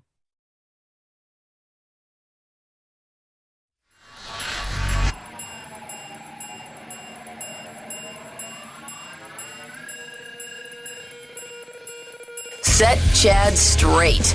Text the show, 323-538-2423. That's 323-538-CHAD. Someone has to do it. Might as well be you. The Chad Benson Show. This is the Chad Benson Show. My name is Craig Collins filling in. Thrilled to be here. I'm going to take us on a long walk to get to the point of this segment. That's probably not a good idea, but I want to do it. Because the point in all this, the observation that I'm going to make when we get to the end of this story is that children are wonderfully naive sometimes, like the innocence that kids have. And I know we all agree on that. That's an easy thing. If I just throw that out there and then move on to another topic, you're going to be like, yeah, that guy's right. Kids are naive. Kids are wonderfully ignorant of so many things in such a beautiful way. Case in point, this story. So a family wakes up on Christmas morning. This family is out of Colorado. And all right, let's just get to the point right away. On the children's picnic table is some feces. And the 5-year-old daughter, and I'm going to play the audio in a second, assumes that it's Santa's reindeer that left that gift. That's a word you could use for it behind. There is a different story that actually will emerge via the Ring video doorbell that they then watch to see what occurred the evening before, involving a man who was probably intoxicated, who made some rogue decisions, not just the defecating on a child's picnic table, but also stealing a scooter to take off on for the end of the day. But I just love the fact, this is my end takeaway from this, and I'll play the audio of the woman very puzzled by everything she witnessed on Christmas morning, and then when watching the video of what occurred outside of her home. But it's the kid, and the kid being like, that's one of the reindeer. Obviously, Santa enjoyed the cookies. Maybe we left some food out for the reindeer, and, you got to go when you got to go. I love that is the assumption a 5-year-old would make. Here we go. I've never seen that guy before. It looked like he directly just came right to my house like he had a problem with me or something. My daughter said, Mom, don't worry, it was just the reindeer. The reindeer were here. And I was like, yeah. I wish it was the reindeer. But I don't know anybody else in the world that would think doing that was okay. So hopefully if his friends see or, family family members, they can get on him and tell him like that was just disgusting and wrong. Yeah, you gotta have to correct your friend for doing something that gross and horrible. But here's the thing too, and I wish this were more of a debate on social media because the magic of the season matters in the world of Christmas, and you know the things that maybe your kids think that you let them keep thinking also tremendously important. If my 5-year-old woke up Christmas morning and thought something like that sitting on the picnic table came from a reindeer, I wouldn't take that joy away from her. I wouldn't change that perception. I'd be like, you're right, honey, that's what happened. I know you run along inside. We're going to watch the Ring doorbell by ourselves, and then we're going to call the police. Or I don't know. I guess we have to remove this on our own. I don't know what you do in that scenario. I wouldn't want to, but I'd let her keep her wonderful version of reality because it's important to me, and that's part of the magic and the specialness that is the Christmas holiday. I'm so happy I went that road with that take. All right, just real quick, one other thing. This is a guy talking about a Guinness World Record for the largest ball of hair and how his son convinced him to do it. Like, Dad, I think you should take all the hair and build a giant hairball and get in the book. Because look, they've got rubber band balls and they've got yarn balls. Build a hairball, So Dad. I took a corner of my salon and I built a hole into the side of the wall and into the basement, made a chute, started saving the hair. This guy put a chute in his salon to drop hair into to get a Guinness World Record. 225.13 pounds of hair later, Steve is a Guinness World Record holder, much to the dismay of probably everybody else that works in that salon. But there you go. Father and son coming together. Quick break, a lot more. Craig Collins filling in on the Chad Benson Show. It was definitely a reindeer, daughter.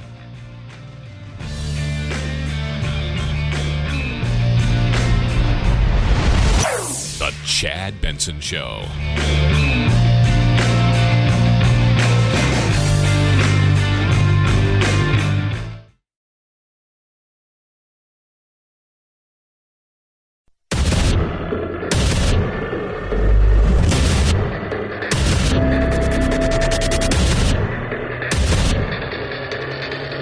Independent thoughts, independent life. This is Chad Benson. This is the Chad Benson Show. My name is Craig Collins filling in. Thrilled to be here. ABC's John Carl continues to be a guy that at least says the sentence. It's not much of a sentence, but it's a valuable sentence. He spoke it again, that our president, President Biden, lied when he said he was going to get rid of COVID, when he was going to get it under control, shut it down, all those things. I got that so wildly wrong, like so many other things. President Biden came into office with this being his top priority. He was going to take on the pandemic. He was going to defeat the pandemic. It was the area for the first months of the Biden presidency where he had the highest approval rating. And when you look at where we are now, obviously the pandemic's not under control. Obviously, it's not under control. He failed, is what he's trying to say there. What I think is so interesting about so many of the things that have occurred in this last year or so, and the way in which the election went, in all honesty, is if Trump were still in office, if he had won re-election, I imagine everyone would be blaming every version of Omicron or everything else on that president. And obviously, in the same vein, it seems like the fact that it did switch and that Biden took office has allowed a lot more Democrats to be like, oh, wait a minute, no. Maybe it wasn't just any one leader's decision-making. Maybe it's a totality of things that makes this so tremendously challenging. But also Biden's done a terrible job as well because the talking points do not change at all. They lack no nuance whatsoever.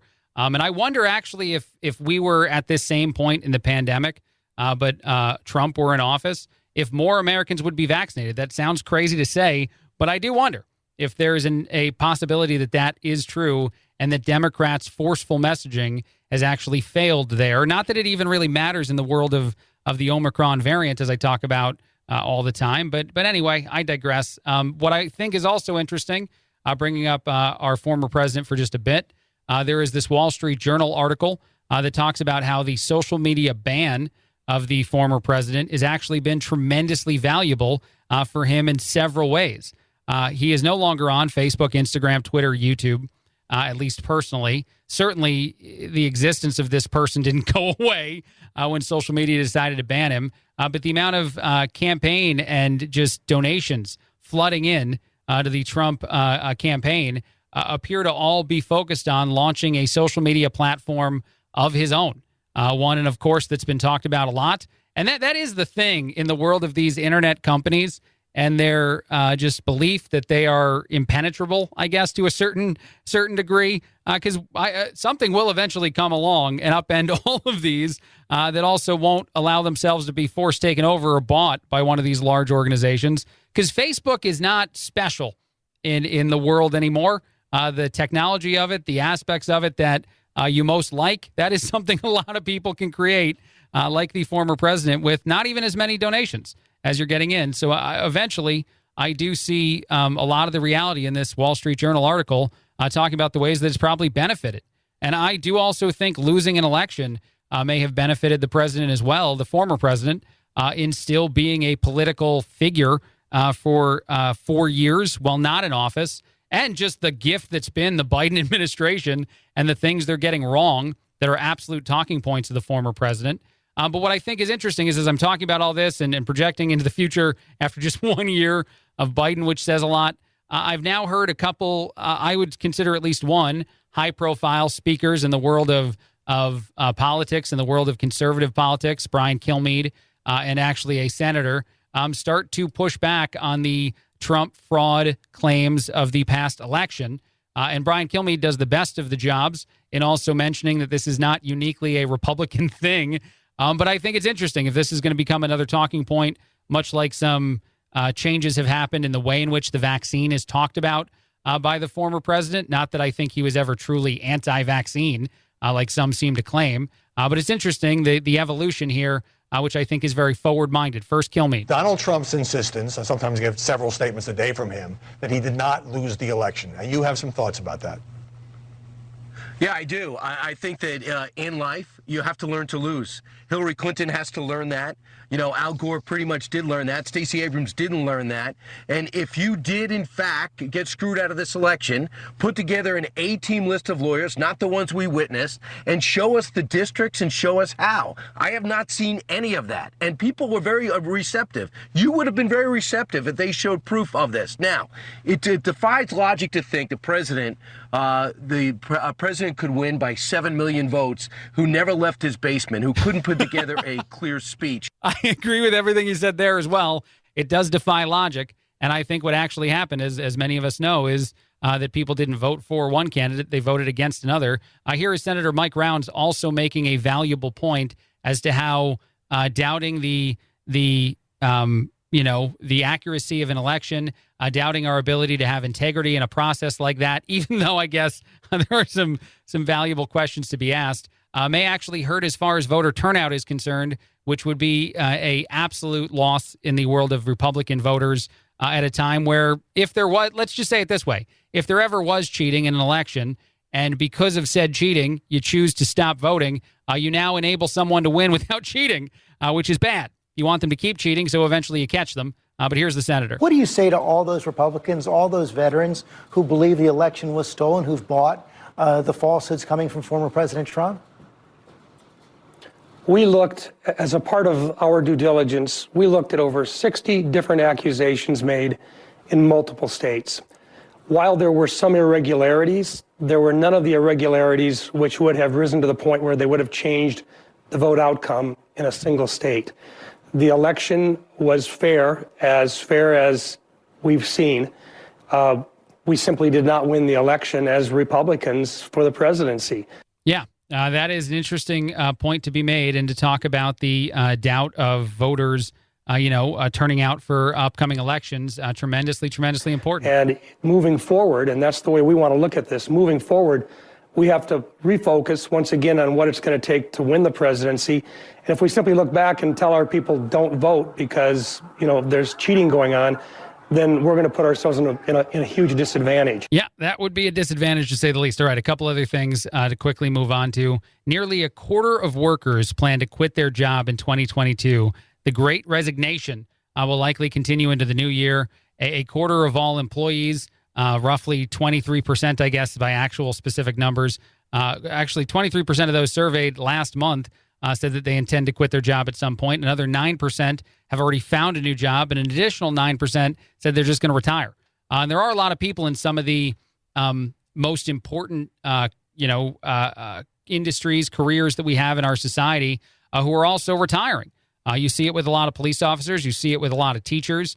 You see it with a lot of healthcare professionals just deciding, you know what, this is not the time to continue to fight some of these battles, and why not just walk away from the old career. And it is something else to think about the jobs report, to think about the way in which our society may be doing, our economy may be doing well in one regard or another, but yet so many intend to make it even more challenging for several of the industries hit so hard by this to remain any semblance of what they used to be. Retail, hospitality, food industries, all mentioned here.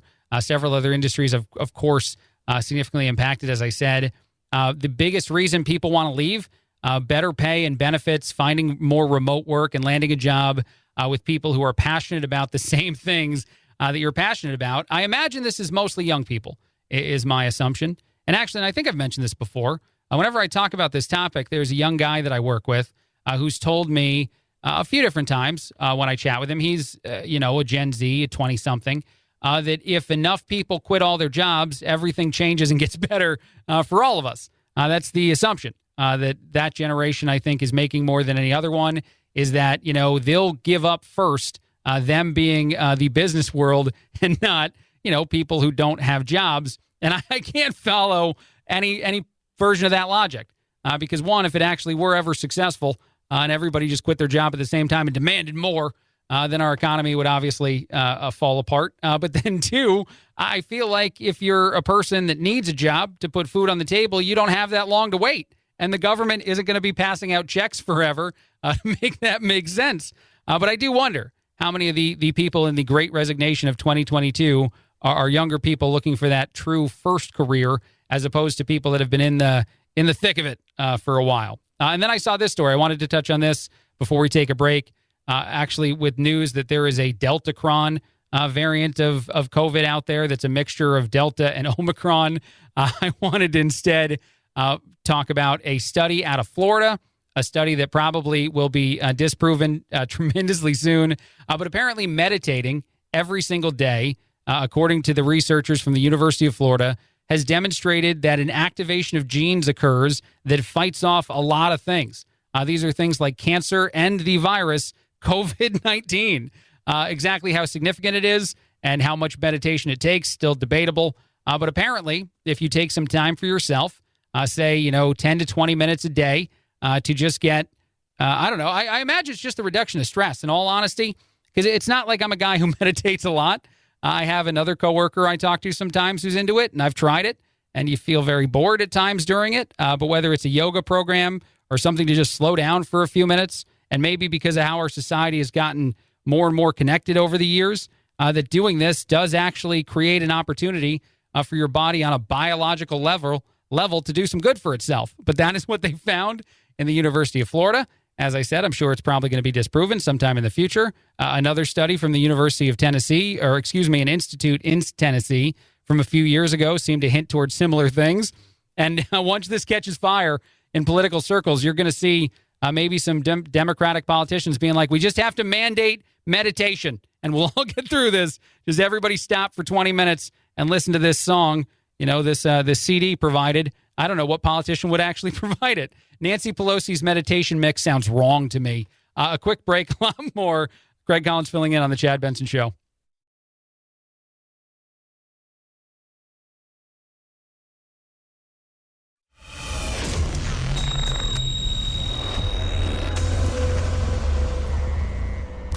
Deep states? No. Deep doo-doo? Yeah. The Chad Benson Show. This is the Chad Benson Show. My name is Craig Collins filling in. Thrilled to be here. Just quickly, a few things I found interesting that aren't really mainstream news, but yet that's how I get away from the news of the day. This is how I give myself some palate cleansers. The first one is the telltale signs that your partner is a liar from psychologists. I guess one expert gave 7 telltale signs. And actually, you know what? That reminds me of some other audio I have. First, just to get us into the romantic spirit, before I talk about the ways to detect whether or not your partner is lying to you, is this woman who decided in New York City to scream out that she was engaged and got a very New York response out of that statement. Ready? I'm engaged, New York! I just love it here. Someone yelled some derogatory things her direction, something about her, off. I'm not going to say the first word, of course. But yeah, that would be the response there. And that's how people feel, I think, in this time. So now let's get into it. Now let's get into the 7 ways to detect whether or not the person you're spending all this time with or engaged to that New York doesn't care about is even worth it in the first place. The number one telltale sign, according to an expert, Dr. Carmen Hara, I don't know how she's an expert, is an impenetrable phone. If the person you're with never, ever allows you to interact with their phone at all, and not saying that you're the kind of person that wants the code so you can break in when they're not around, but even like handing you the phone for any minute, any second, and seeming as though it's the most risky thing they've done is a potential sign that they are hiding something from you, something that would be on the phone. The advice actually is to turn the tables on them and to give them your phone and complete access all the time. I'm not sure that that's going to work. I'm just going to be honest. I don't think that that's going to be effective against anybody like that. Although I would say, not that my phone's impenetrable. The wife has the code to it, can use it whenever she wants. But it is weird when people have their own phones to take yours. I almost feel like some people who get anxious in that moment is just because of how addicted we are to cell phones. It's not because you have, some crazy mistress about to blow up the phone and you're afraid of that. Anyway, let's move on. Other things. Here's some other reasons. They scream at you and call you crazy all the time. That's another way to detect whether or not you're with someone who's a liar. That sounds obvious. This is, if everything you feel and think is nuts and you're not one of the few people who act that way all the time, then that would feel like a telltale sign to me. Their excuses all sound the same. They're always, out for an exercise or, surprise trip to the gym, what have you. That's another of the telltale signs that the person you're with not telling you the truth very, very often. Although maybe they're just, I feel like I don't know if it's just because I'm, someone who likes to argue with everything. But maybe there's a chance that they are always having the same thing pop up all the time that's causing you to doubt them. And then my favorite tip, by the way, because this is when the experts really make their money, is they have a history of lying. If they have a history of lying, it's likely they're a liar and are going to lie to you again. Thank you so much, doctor. Here is the check, blank check for whatever amount of money you need. Yes, that one feels accurate. If someone is a liar, when you've met them, as you get to know them or you've caught them several times, odds are maybe they haven't transformed overnight to be a different person. I can't get over that tip. In other news, I saw this and didn't know how to react to it, and you can feel free to do it however you need. But Ireland Baldwin recently in the news, obviously Alec Baldwin in the news quite a bit, telling people, of course, he's working with investigators when some doubt actually has arisen there. But Ireland apparently suffers from something called cardiophobia, and it is a constant fear of dying by heart attack, no matter how healthy you are. And that some people may also struggle with this, much like Ireland does, because of maybe a heart palpitation, a chest pain that can come from gas or anything. The 26-year-old says every time she has any kind of feeling that way, she does everything she can to protect herself, like go getting an EKG from a doctor. How nice it is to be Ireland Baldwin. Maybe this is why, like the Apple Watch and everything sells so well. Maybe a lot more people have this. The fear of the unknown has taken hold in a new way. One other thing I saw, I like this story too. This is out of Switzerland. A study was done on kids doing well in school. This was Northeastern University that did this.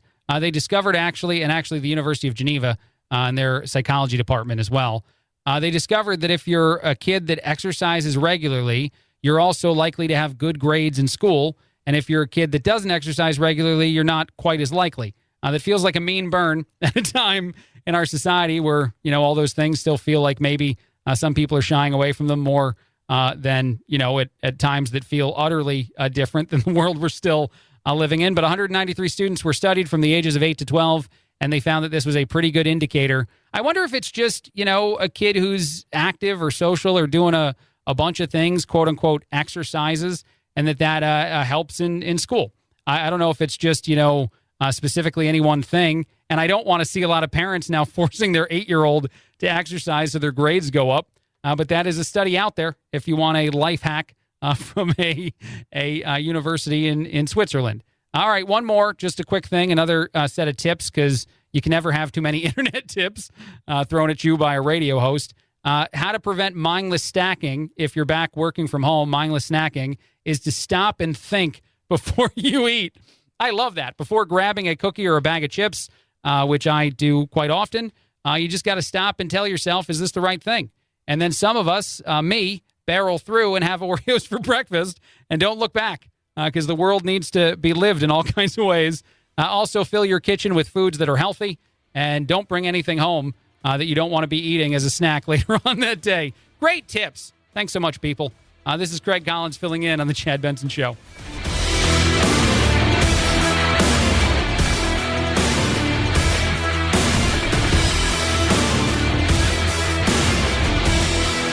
This is The Chad Benson Show.